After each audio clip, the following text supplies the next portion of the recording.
وا بڕیارە ئەم شەو کاژمێردا یاریگای فرانسۆ هەریری ببێتە سەکۆی شانۆی ئەنجامدانی یاری دێربی کوردستان لە خولی ناوی عێراق لە نێوان هەولێری میواندار و زاخۆی میوان. یاریەکە دوایاری هەفتەی 29 خولی ناوی عێراقا، هەردوویانە لە پلەکانی 89 جێگیر بوونە، زاخۆ خاوەنی 37 خاڵە و هەولێریش 36 خاڵ. یانی هەولێر لە ژێر سەرپەرشتی نزار مەحروسی ڕاهێنەر لە چواردە یاری ڕابردووی 28 خاڵی بۆ تیپەکەی کۆ کردوتەوە. لە کاتێکدا پێش ئەو هەولێر لە کۆی چواردە یاری تەنها 8 خاڵی بەدەستێنا بوو. هەولێر ئامادەکاری تەواوی بۆ یاریەکە کردووە، سەرجەم یاریزانەکانی بۆ یاریەکە ئامادەن. تەنها یاسین سامیە بەهۆی کەڵەکەبوونی کاردەکانەوە بەسەریەوە و هەڵۆ فایەقیش بەهۆی پێکانەوە دادەبڕێن. ئامادەکاری باشمان کردووە. ئەم هەفتەیە ستافی ڕاهێنەران پلانێکی ڕێک و پێکیان بۆ ئەم یاریە ئامادە کردووە. یاریزانەکانیش لەو پەڕی ئامادە باشین.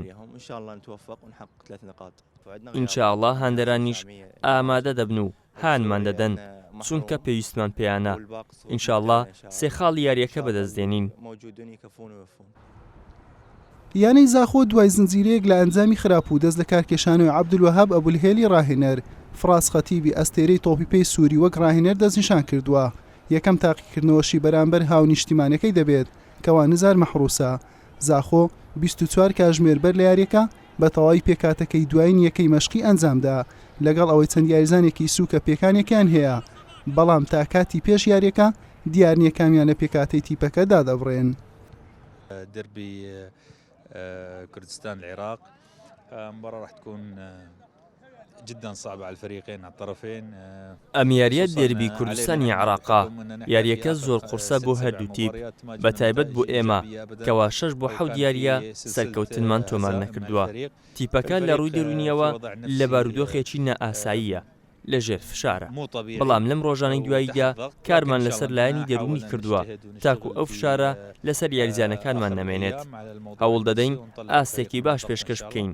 ئەگەر ئاسمان باش بوو بێگومان بەویستی خوددا ئەنجامەکانیش بەرەو ئەرێنی هەنگاو دەنێن.